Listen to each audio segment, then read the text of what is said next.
നമസ്കാരം എല്ലാ പ്രിയപ്പെട്ട ഉദ്യോഗാർത്ഥി സുഹൃത്തുക്കൾക്കും PSC ഇൻഫ്ലുവൻസറിന്റെ പുതിയ ഒരു വീഡിയോയിലേക്ക് സ്വാഗതം.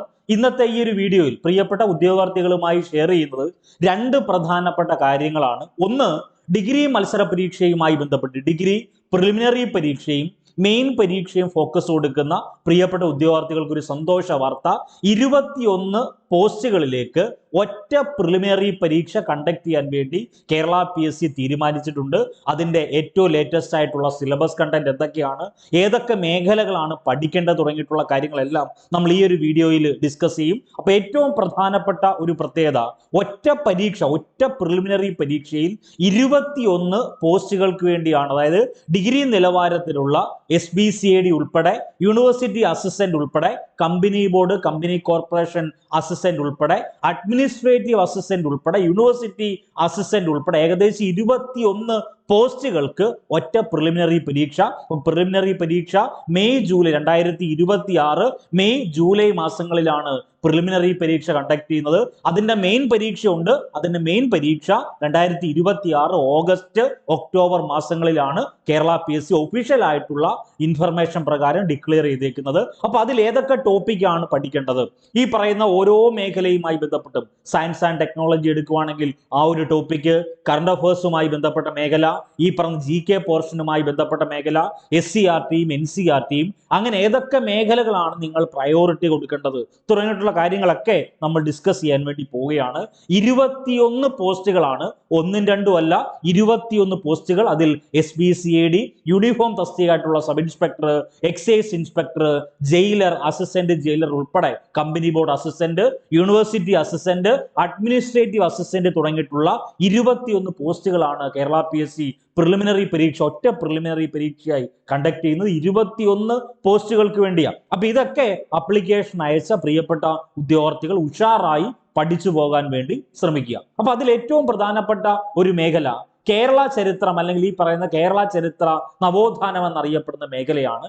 അതിൽ നിങ്ങൾ നിർണായകമായി പഠിച്ചു മാറ്റേണ്ട ഒരു വസ്തുത, ഒരു ഡിഗ്രി മത്സര പരീക്ഷയാണ് നിങ്ങൾ ഫോക്കസ് കൊടുക്കുന്നതെങ്കിൽ ഉറപ്പായും നിങ്ങൾ SCRT പഠിക്കണം, NCRT പഠിക്കണം. ഒപ്പം അധിക വായനയ്ക്ക് വേണ്ടി ശ്രീധരമേനോൻ എഴുതിയ 3 പ്രധാനപ്പെട്ട പുസ്തകങ്ങൾ, ഒന്ന് കേരള ചരിത്രം, മറ്റൊന്ന് കേരള സംസ്കാരം, മറ്റൊന്ന് കേരള ചരിത്ര ശില്പികൾ.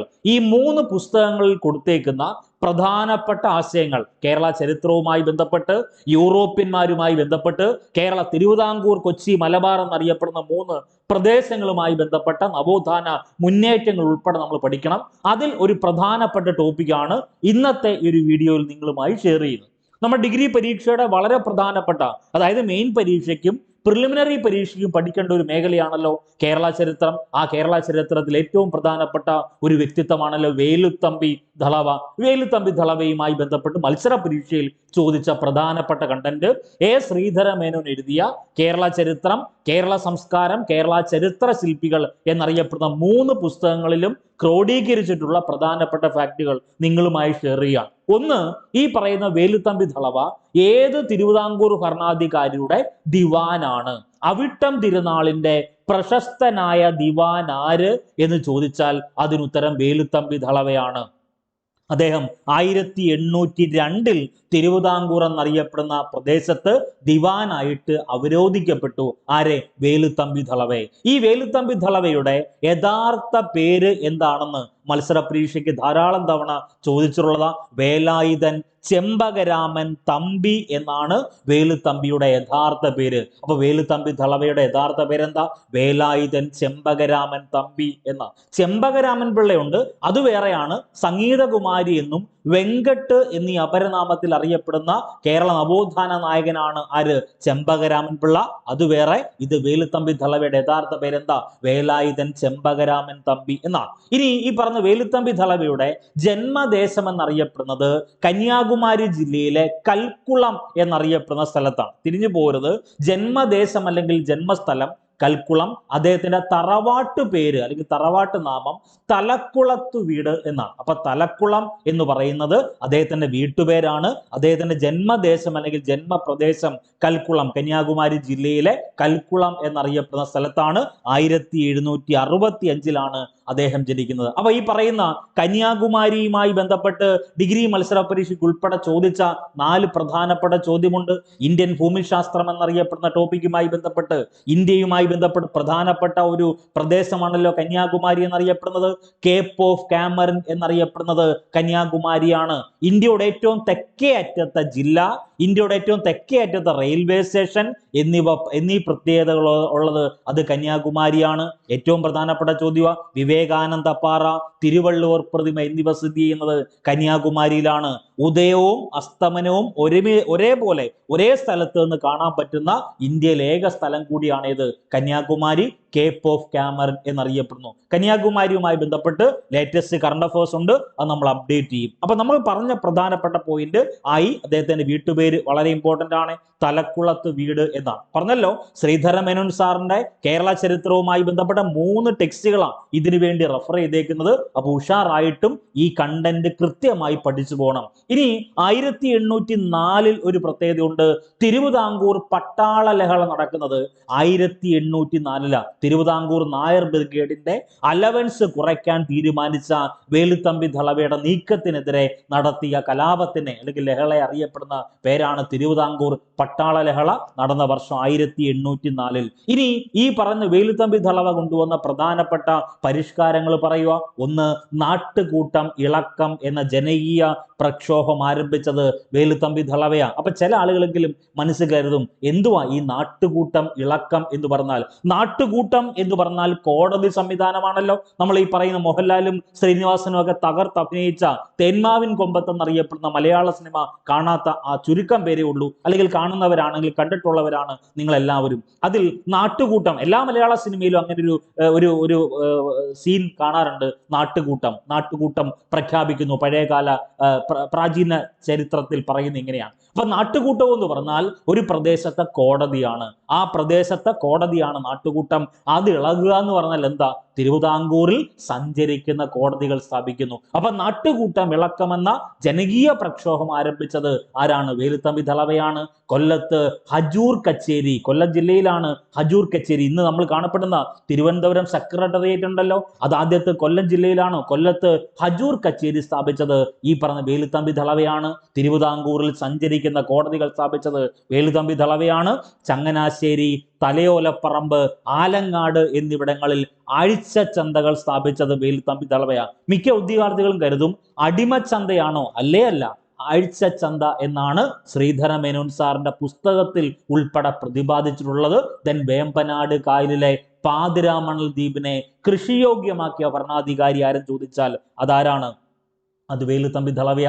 ഈ വേലുത്തമ്പി ദളവയുമായി ബന്ധപ്പെട്ട് നിർണായകമായ ഒരു മേഖലയാണ് 1809 ജനുവരി 11 കുണ്ടറ വിളംബരം പ്രഖ്യാപിക്കുന്നത് 984 മകരം 1. അത് ഇംഗ്ലീഷ് വർഷമാണ്. 1809 ജനുവരി 11. മിക്ക മത്സര പരീക്ഷയിലും 1 മാർക്കായി വരുന്ന കണ്ടന്റ്. 1809 ജനുവരി 11 കുണ്ടറ വിളംബരം പ്രഖ്യാപിക്കുന്നു. പ്രഖ്യാപിച്ച ഭരണാധികാരി ആരാണ്? വേലുത്തമ്പി ദളവയാണ്. ഈ കുണ്ടറ വിളംബരത്തിന് ധാരാളം പ്രത്യേകതയുണ്ട്. അതിൽ NCERT സ്കൂൾ ടെക്സ്റ്റിൽ, SCERTയിലുമല്ല, NCERT സ്കൂൾ ടെക്സ്റ്റിൽ പ്രതിപാദിച്ചേക്കുന്ന പ്രധാനപ്പെട്ട കണ്ടന്റ് ഇനി പറയാൻ പോകുന്നത്. 1809 ജനുവരി 11 കുണ്ടറ വിളംബരം പ്രഖ്യാപിക്കുന്നത്. 984 മകരം 1 ഇതിന്റെ മലയാള വർഷവും മലയാള തീയതിയും. ദെൻ ബ്രിട്ടീഷുകാർക്കെതിരെ സമരം ചെയ്യാൻ ജനങ്ങളോട് ആഹ്വാനം ചെയ്തത് കുണ്ടറ വിളംബരത്തിലൂടെയാണ്. ആര്? വേലുത്തമ്പി ദളവ. അപ്പൊ എന്തിനു വേണ്ടിയാ ഈ വേലുത്തമ്പി ദളവ കുണ്ടറ വിളംബരം പ്രഖ്യാപിച്ചത് അല്ലെങ്കിൽ കുണ്ടറ വിളംബരം നടത്തിയത്? ആർക്കെങ്കിലും ഒരു ധാരണയുണ്ടോ? ഉണ്ട്. NCERT സ്കൂൾ ടെക്സ്റ്റ് വായിക്കുന്ന എന്റെ പ്രിയപ്പെട്ട ഉദ്യോഗാർത്ഥികൾക്ക് ധാരണ ഉണ്ടാകണം. അതായത് ഈ പറയുന്ന തിരുവിതാംകൂർ എന്നറിയപ്പെടുന്ന പ്രദേശത്ത് ബ്രിട്ടീഷുകാർക്കെതിരെ വേലുത്തമ്പി ദളവ റിയാക്ട് ചെയ്യുക. ബ്രിട്ടീഷുകാർ ഒരു നിയമം കൊണ്ടുവന്നു. ആ നിയമത്തിന്റെ പേര് വളരെ പ്രധാനപ്പെട്ടത്. നമ്മൾ പറയും കൈവശ അവകാശം എന്ന് പറയും. യൂറോപ്യന്മാർ കൊണ്ടുവന്ന ഒരു നിയമത്തിനെതിരെയാണ് ഈ പറയുന്ന കുണ്ടറ വിളംബരം പ്രഖ്യാപിക്കുന്നത്. ഇവർ കൊണ്ടുവന്ന ഒരു ആശയം ഇതാണ്: ഉപയോഗശൂന്യമായ സ്ഥലങ്ങളുടെ പരമാധികാരിയായിട്ട് സ്വയം പ്രഖ്യാപിക്കുന്ന ആശയത്തിന് എതിരെയാണ് കുണ്ടറ വിളംബരം പ്രഖ്യാപിക്കുന്നത്. അപ്പൊ കൊല്ലം ജില്ലയിൽ അല്ലെങ്കിൽ തിരുവനന്തപുരം ജില്ലയിൽ അല്ലെങ്കിൽ തിരുവിതാംകൂർ പ്രദേശത്ത് അല്ലെങ്കിൽ കൊച്ചി പ്രദേശത്ത് അല്ലെങ്കിൽ മലബാർ പ്രദേശത്ത് ഉപയോഗശൂന്യമായ കുറച്ച് സ്ഥലങ്ങൾ കണ്ടു, ഉപയോഗശൂന്യമായിട്ടുള്ള ചരിത്ര നിർമ്മിതികൾ കണ്ടു എങ്കിൽ അതിന്റെ പരമാധികാരിയായിട്ട് ആരെ തന്നെ സ്വയം പ്രഖ്യാപിക്കും? ബ്രിട്ടീഷുകാർ തന്നെയാണ് സ്വയം. ആര്? ആര് ഇതിൻ്റെ ഈ സ്ഥലത്തിൻ്റെ ഈ നിർമ്മിതിയുടെ ഈ കേന്ദ്രത്തിൻ്റെ പരമാധികാരിയായെന്ന് സ്വയം പ്രഖ്യാപിക്കുന്ന ഒരാശയം ഈ പറയുന്ന ബ്രിട്ടീഷുകാർ കൊണ്ടുവന്നു. ഇതിനെതിരെയാണ് കുണ്ട്ര വിളംബരം പ്രഖ്യാപിക്കുന്നത്. കുണ്ട്ര വിളംബരം നടക്കുന്ന വർഷം 1809 ജനുവരി 11. ഇനി ഈ പറയുന്ന കുണ്ട്ര വിളംബരത്തിന് സാക്ഷ്യം വഹിച്ച കേരളത്തിലെ ക്ഷേത്രം അത് കൊല്ലം ജില്ലയിലെ ഇളമ്പള്ളൂർ ക്ഷേത്രമാണ്. നമുക്ക് എല്ലാവർക്കും അറിയാവുന്നതാണ്. കളിമൺ ഫാക്ടറികൾക്ക് പ്രസിദ്ധമായ കേരളത്തിലെ പ്രദേശമാണല്ലോ കൊല്ലം ജില്ലയിലെ കുണ്ടറ എന്നറിയപ്പെടുന്ന സ്ഥലം. അപ്പൊ 1809 ജനുവരി 11 കുണ്ട്ര വിളംബരം പ്രഖ്യാപിക്കുന്നു. എന്തിനു വേണ്ടിയാണെന്ന് നമ്മളിപ്പോ പറഞ്ഞു. ഇനി ഈ പറഞ്ഞ കുണ്ട്ര വിളംബരത്തെ തുടർന്ന് ഒരു യുദ്ധം നടക്കുന്നുണ്ട്. ആ യുദ്ധത്തെ അറിയപ്പെടുന്ന പേരാണ് കൊല്ലം യുദ്ധം. കൊല്ലം യുദ്ധം നടക്കുന്നത് 1809 ജനുവരി 15. അപ്പൊ നിങ്ങൾ മനസ്സിലാക്കണം, 1809 ജനുവരി 11 കുണ്ട്ര വിളംബരം പ്രഖ്യാപിക്കുന്നു. 1809 ജനുവരി 15 കൊല്ലം യുദ്ധം നടക്കുന്നു. കുണ്ട്ര വിളംബരത്തെ തുടർന്ന് നടന്ന യുദ്ധമാണ് കൊല്ലം യുദ്ധം. ദെൻ അതിനുശേഷം 1809 ഈ പറഞ്ഞ വേലുത്തമ്പി ദളവ എന്നറിയപ്പെടുന്ന പ്രധാനപ്പെട്ട വ്യക്തി പത്തനംതിട്ട ജില്ലയിലെ മണ്ണടി ക്ഷേത്രത്തിൽ വെച്ച് ജീവത്യാഗം ചെയ്തു എന്നാണ് ചരിത്രം പറയുന്നത്. അത് തന്നെയാണ് അതിന്റെ ഫാക്റ്റ് ആയിട്ട് നിങ്ങൾ മനസ്സിലാക്കേണ്ടത്. ഇനി ഈ പറഞ്ഞ വേലുത്തമ്പി ദളവയെ പരാജയപ്പെടുത്തിയ ബ്രിട്ടീഷ് സൈന്യാധിപന്റെ പേര് എന്താണ് എന്ന് ചോദിച്ചാൽ അതിനുത്തരം കേണൽ ലീഗർ എന്നാണ്. അപ്പൊ വേലുത്തമ്പി ദളവയെ പരാജയപ്പെടുത്തിയ ബ്രിട്ടീഷ് സൈന്യാധിപൻ ആരാ? അത് കേണൽ ലീഗർ ആണ്. ബ്രിട്ടീഷുകാർ വേലുത്തമ്പി ദളവയുടെ മൃതശരീരം തിരുവനന്തപുരം ജില്ലയിലെ കണ്ണമ്മൂലയിൽ കെട്ടിത്തൂക്കുന്നുണ്ട്. അതുകൂടി ഒന്ന് നോട്ട് ചെയ്തേക്കണം. ഇനി ഈ പറഞ്ഞ വേലുത്തമ്പി ദളവ മെമ്മോറിയൽ മ്യൂസിയം കേരളത്തിൽ എവിടെയാണ് സ്ഥിതി ചെയ്യുന്നത് എന്ന് ചോദിച്ചാൽ അത് പത്തനംതിട്ട ജില്ലയിലെ മണ്ണടി എന്നറിയപ്പെടുന്ന സ്ഥലത്താണ് വേലുത്തമ്പി ദളവയുടെ മെമ്മോറിയൽ മ്യൂസിയം സ്ഥിതി ചെയ്യുന്നത്. അതുകൂടി ഒന്ന് നോട്ട് ചെയ്തേക്കണം. അപ്പൊ നിങ്ങളുടെ മനസ്സിലേക്ക് വരേണ്ട പ്രധാനപ്പെട്ട ചോദ്യം, വേലുത്തമ്പി ദളവയുടെ പ്രതിമ തിരുവനന്തപുരം ജില്ലയിലെ സെക്രട്ടേറിയറ്റിന് മുന്നിലാണ് സ്ഥിതി ചെയ്യുന്നത്. അപ്പൊ കൊല്ലത്ത് ഹജൂർ കച്ചേരി ആരംഭിക്കുന്നു, തിരുവിതാംകൂറിൽ സഞ്ചരിക്കുന്ന കോടതികൾ സ്ഥാപിക്കുന്നു, നാട്ടുകൂട്ടം ഇളക്കമെന്ന ജനകീയ പ്രക്ഷോഭത്തിന് നേതൃസ്ഥാനത്തൊക്കെ നിൽക്കുന്നത് ആര് തന്നെയാ? വേലുത്തമ്പി ദളവയാ. ഈ വേലുത്തമ്പി ദളവയ്ക്ക് മറ്റൊരു പ്രത്യേകത കൂടിയുണ്ട്. വേമ്പനാട് കായലിലെ പാതിരാമണൽ ദ്വീപിനെ കൃഷിയോഗ്യനാക്കിയ ഭരണാധികാരി എന്നറിയപ്പെടുന്നത് വേലുത്തമ്പി ദളവയാണ്. വേലുത്തമ്പി ദളവയുടെ പ്രതിമയെ പറ്റി നമ്മൾ പറഞ്ഞു. വേലുത്തമ്പി ദളവയുടെ പേരിൽ സ്ഥാപിതമായ ഒരു കോളേജ് ഉണ്ട്. ആ തിരുവനന്തപുരം ജില്ലയിലെ ധനുവച്ചപുരം കോളേജാണ് വേലുത്തമ്പി ദളവയുടെ പേരിൽ സ്ഥാപിതമായ കോളേജ്. ഈ വേലുത്തമ്പി ദളവയുടെ വാൾ തിരുവനന്തപുരം ജില്ലയിലെ നേപ്പിയർ മ്യൂസിയത്തിൽ സൂക്ഷിച്ചിരിക്കുന്നു എന്ന വസ്തുത കൂടി നിങ്ങൾ മനസ്സിലാക്കണം. ദെൻ വേലുത്തമ്പി ദളവയുടെ ഓർമ്മയ്ക്ക് വേണ്ടി കേന്ദ്ര സർക്കാർ സ്റ്റാമ്പ് പുറത്തിറക്കുന്നത് 2010 മെയ് 6 അത് വളരെ പ്രധാനപ്പെട്ടതാണ്. അപ്പോൾ വേലുത്തമ്പി ദളവയുമായി ബന്ധപ്പെട്ട മുഴുവൻ കാര്യങ്ങളും ഒരു ഡിഗ്രി നിലവാരത്തിൽ മത്സര പരീക്ഷയ്ക്ക് ചോദിക്കാൻ കൊള്ളാവുന്ന മുഴുവൻ കണ്ടന്റും ഡിസ്കസ് ചെയ്തിട്ടുണ്ട്. ഇത് വളരെ പ്രധാനപ്പെട്ടതാണ്. അപ്പൊ ഇങ്ങനെയാണ് നമ്മൾ ഓരോ ടോപ്പിക്കും കവർ ചെയ്ത് പോകേണ്ടത്. അപ്പോൾ ഓരോ ദിവസവും നമ്മുടെ ഡിഗ്രി പരീക്ഷയുടെ പ്രിലിമിനറി ബാച്ചിൽ പഠിക്കേണ്ടത് ഒന്ന് സിലബസ് ബേസ്ഡ് മെറ്റീരിയൽസ് കൃത്യമായി പഠിക്കണം. അതിനുശേഷം എല്ലാ ദിവസവും അവർക്ക് അഡീഷണൽ വായിക്കാൻ വേണ്ടി മൈക്രോ നോട്ട്സ് കൊടുക്കും. അത് കൃത്യമായിട്ട് വായിക്കണം, പഠിക്കണം. സിലബസ് ഫാക്ട് ബേസ്ഡ് ആയിട്ടുള്ള വീഡിയോ ക്ലാസ്സുകൾ ഉണ്ടാകും, റെക്കോർഡ് സെഷൻ ഉണ്ടാവും, ലൈവ് ക്ലാസ്സുകൾ ഉണ്ടാവും. അപ്പം ഈ ബാച്ച് തുടങ്ങുന്നത്, അതായത് ഈ ക്ലാസ് എല്ലാ ദിവസവും തുടങ്ങുന്നത് രാവിലെ 5 മണി മുതലാണ്. അപ്പൊ നിങ്ങൾ ചില ആളുകളെങ്കിലും മനസ്സിൽ കരുതും രാവിലെ 5 മണിക്ക് എഴുന്നേക്കാൻ നിങ്ങൾക്ക് പറ്റത്തില്ല, 6 മണിക്ക് എഴുന്നേറ്റോ, 7 മണിക്ക് എഴുന്നേറ്റോ, അല്ലെങ്കിൽ 8 മണിക്ക് എഴുന്നേറ്റോ, നോ പ്രോബ്ലം. നിങ്ങൾ എപ്പോഴാണോ എഴുന്നേക്കുന്നത് ആ റെക്കോർഡ് സെഷൻ ആ ഒരു ഗ്രൂപ്പിൽ തന്നെ അപ്ഡേറ്റ് ആയിട്ട് വരും. അപ്പൊ സിലബസ് ഫാക്ട് പഠിക്കണം. ദെൻ ഏറ്റവും ഇമ്പോർട്ടൻ്റ് ആയിട്ടുള്ള ഒരു സെഷനാണ് മാജിക് മന്ത്ര സെഷൻസ്. SCRT-യിലും NCERT-യിലും ഓരോ നിലവാരത്തിലുള്ള മത്സര പരീക്ഷയ്ക്ക് ചോദിച്ച ആവർത്തന ചോദ്യങ്ങൾ ഉൾപ്പെടെ നമ്മുടെ ടീം മെമ്പേഴ്സ് എല്ലാം പ്രിഡിക്റ്റ് ചെയ്യുന്ന കുറച്ച് ഏരിയ ഉണ്ട്. ഇന്ന ചോദ്യം നിങ്ങൾ ഉറപ്പായും പഠിച്ചാൽ ആ ചോദ്യങ്ങൾ ഉറപ്പായിട്ടും കിട്ടും. അങ്ങനെ ഒരു സെഷൻ ഉണ്ട്, അതാണ് മാജിക് മന്ത്ര സെഷൻ. അപ്പൊ വീഡിയോ ക്ലാസ് ഉണ്ടാവും എല്ലാ ദിവസവും റെക്കോർഡ് സെഷൻ ഉണ്ടാവും, എല്ലാ ദിവസവും മെറ്റീരിയൽസ് പഠിക്കാൻ തരും, എല്ലാ ദിവസവും നോട്ട്സ് ഉണ്ടാവും. ഇതെല്ലാം കൃത്യമായി പഠിക്കണം. അതിനുശേഷം എല്ലാ ദിവസവും രാത്രി 9 മണിക്ക് ശേഷം മോക്ക് എക്സാം ഉണ്ടായിരിക്കും. ഈ തന്നേക്കുന്ന ക്ലാസ്സിനെ അടിസ്ഥാനമാക്കി, തന്നിരിക്കുന്ന മെറ്റീരിയൽസിനെ അടിസ്ഥാനമാക്കി എല്ലാ ദിവസവും എക്സാം ഉണ്ടായിരിക്കും. എക്സാം രാത്രി 9 മണിക്ക് ശേഷം നിങ്ങളുടെ ഗ്രൂപ്പിൽ അതിൻ്റെ ക്വസ്റ്റ്യൻ പേപ്പറും അതിൻ്റെ ആൻസർ കീ പബ്ലിഷ് ചെയ്യും. നിങ്ങളുടെ സമയം പോലെ OMR ഷീറ്റിൽ തന്നെ എക്സാം അറ്റൻഡ് ചെയ്യണം. 3500-ലധികം റിസൾട്ടുമായി പുതിയ 5 AM ബാച്ച് തുടങ്ങിയാണ്. പുതിയ ബാച്ചിൽ ജോയിൻ ചെയ്യാൻ താല്പര്യമുണ്ടെങ്കിൽ ഈ കൊടുത്തേക്കുന്ന 9072728242 നമ്പറിൽ നിങ്ങളൊരു വാട്സപ്പ് മെസ്സേജ് അയക്കുക.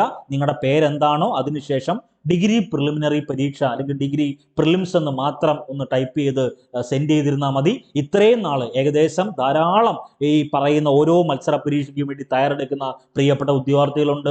ഒരു ഡിഗ്രി പരീക്ഷ നേടണം അല്ലെങ്കിൽ സബ് ഇൻസ്പെക്ടർ നേടണം എന്ന് അതിയായിട്ട് ആഗ്രഹിക്കുന്ന പ്രിയപ്പെട്ട ഉദ്യോഗാർത്ഥികളുണ്ട്. അവർക്ക് വേണ്ടി പറയുന്നു, ഇത്രയും റിസൾട്ട് ഏകദേശം 3500-ലധികം റിസൾട്ടുമായിട്ടാണ് നമ്മൾ ഈ ബാച്ച് തുടങ്ങുന്നത്. അപ്പൊ എല്ലാവർക്കും ആദ്യമേ തന്നെ വിജയാശംസകൾ നേരുന്നു. വീണ്ടും ആവർത്തിക്കുന്നു, 2026 ഇതേപോലെ സർക്കാർ സർവീസിന്റെ ഒരു ടാഗ് നിങ്ങൾക്ക് കിട്ടട്ടെ.